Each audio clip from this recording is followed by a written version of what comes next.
bannaffe mwali muwulidde ku kintu kye bayita capitation grant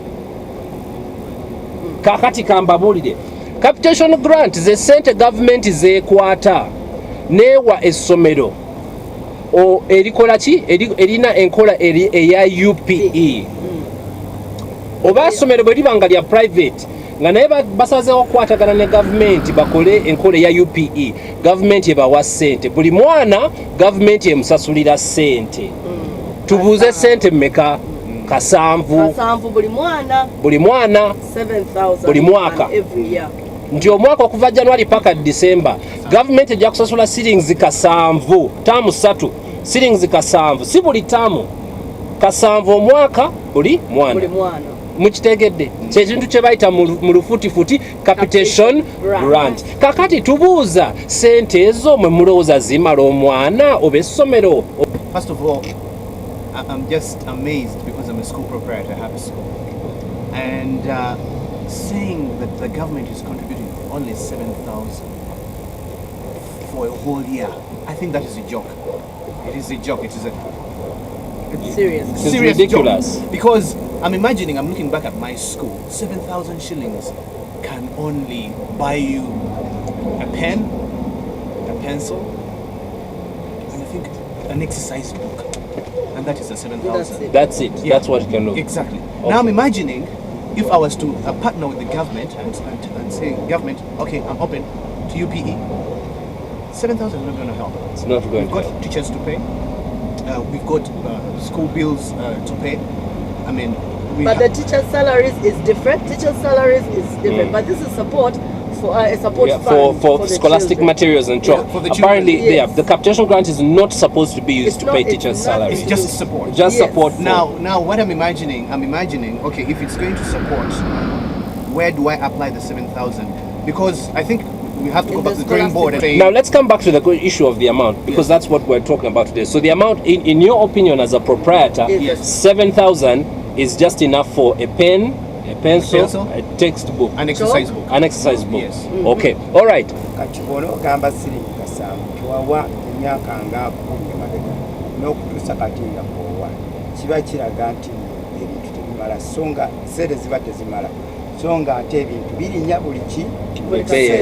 Is 7,000 shillings enough to support a school to educate a child for a year? Exercise books 96 pages for a term.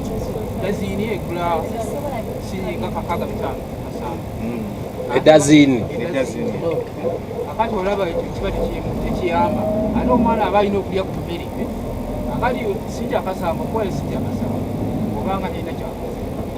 Toyinza kugamba sinzi kasanvu nti oliro omwana omwaka omulamba tamwe namba okiwulira ekyokulabira ku nze nyina mwenyinazi gwempeerera naye ogenda n'okitunulamu nagezaako okugamba nti mutwale mu ssomero eryo erya UPE naye nagenda okumaliriza nga essente zokka bye baŋŋambye bye nnyina okuwaayo nga bisinga n'emitwalo bigenda kumpi na school fees namba kati nze kyengezaako okugamba nti ekyo bakiteekawo okugamba nti gavumenti buterekeredde kwekwasa nti basobola okuweerera ki abaana. It's a good initiative that the government has come up with that program, but I think they need to go back to the drawing board and just do some little bit of research. What does it take for a child to survive in a school for a year? 7,000 shillings is too little. It's too little. Too little, yes.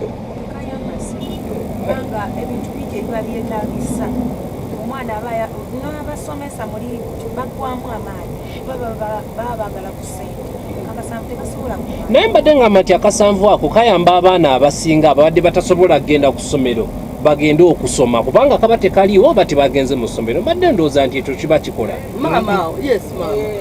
kiyambako katono ku baana abatasobola kgenda ku ssomero ne bagezako ne basomera kwezi. Kaakati tubuuza ssente mmeka ezandibadde zimala? Omwana yeetaaga ebitabo, omwana yeetaaga kalaamu ne peeni oba ne ruula ne geometry set. Chalk kubanga kiri nnyo school admin okugula ebintu bwe bityo. Nze ndaba essente zabadde zimala zabadde ng'emitwalo 2 buli mwana. emitwalo 2 buli mwana. 200 per child. Yes, madam.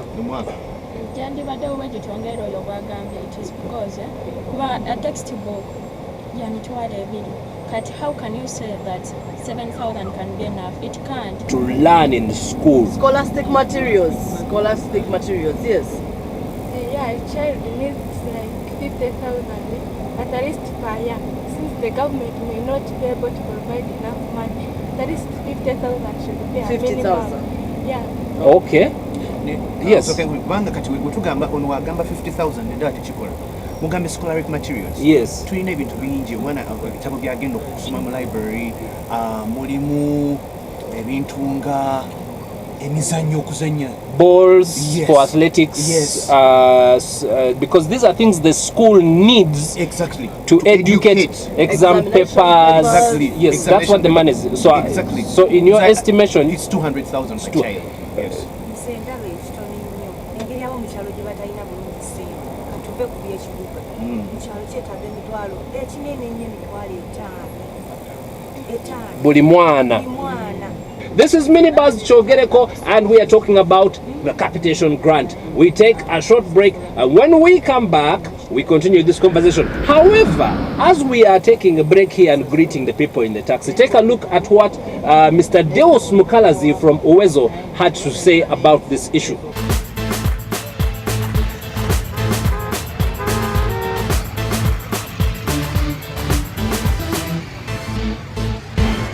Yeah, so capitation grant is money that is contributed by government per pupil to make sure that all the scholastic materials are in place and all the other necessities that encourage learning of pupils is in place. Every other year, the government comes up with an amount that it will be sending out to schools, and it's per pupil. And for the period 2012-2013, the capitation grant was approximately 7,000 Ugandan shillings, and this keeps on changing every year. This is not meant to pay for everything for the pupils. The salary, it's not part of the salaries, but this is money that actually goes directly to the schools to ensure that some of these scholastic needs are catered for and the parents do not have to meet those scholastic needs. The money is managed between Ministry of Education and the Ministry of Local Government. So it's the local government at the district level that receives the money, and then the government send this money to the schools. It's not a question of should or whether it's good or not, but as a policy issue, all this money should be publicized on school notice board so that every person, every individual, every citizen can go on the school notice board and know when this money was received, how much was received, because it's the citizens and the people of Uganda and the parents that can actually follow up this money to know if the money came, when it came, how much came, and what it's doing. I want to share some research with you. Around 2009 and 2010, 80 billion shillings alone in the financial year was spent.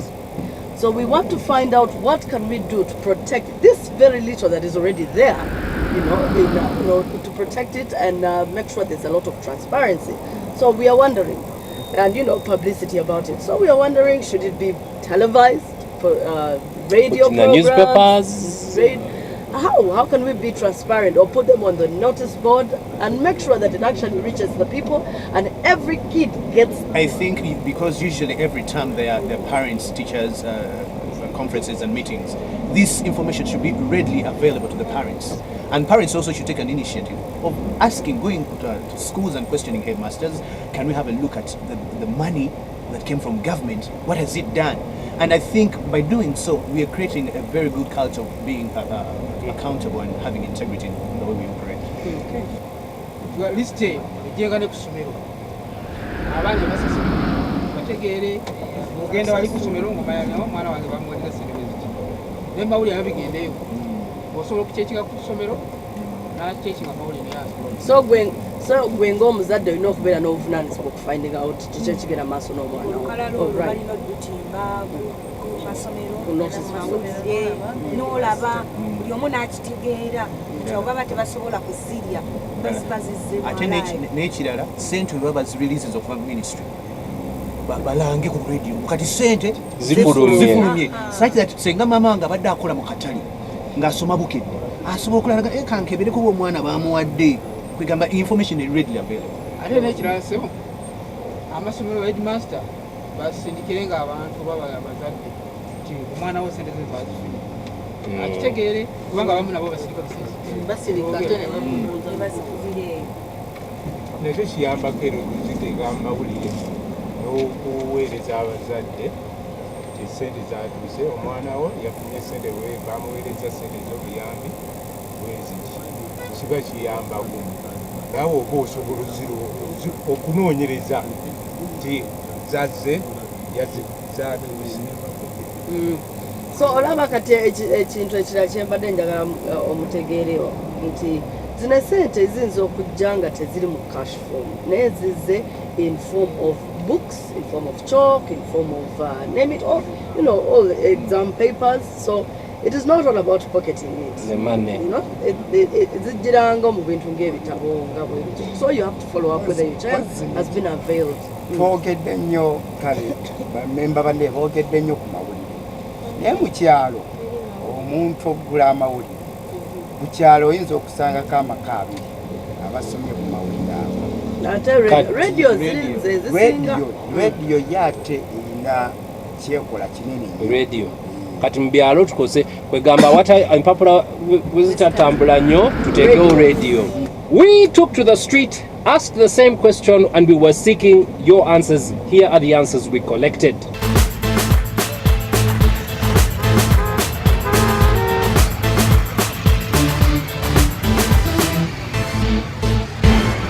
Parents should be able to ask their children whether they are getting these funds. Let's say if they are supposed to provide exercise books for them, they should be able to go to schools and find out whether they are getting that money actually. Zandibadde zitukira ku mwana then nezidda ku muzadde ne tuba nga tusobola okwesasulira. Bali badde bagulamu ebyetaago by'amasomero abasingawo ne babeerawo pens ebitabo ebisinga ne bibeerayo nnyo ku masomero ng'omwana teyeetaaga nnyo nti n'okujja bamugende ku shopping mugulira makalaamu biki nga bibeera ku ssomero.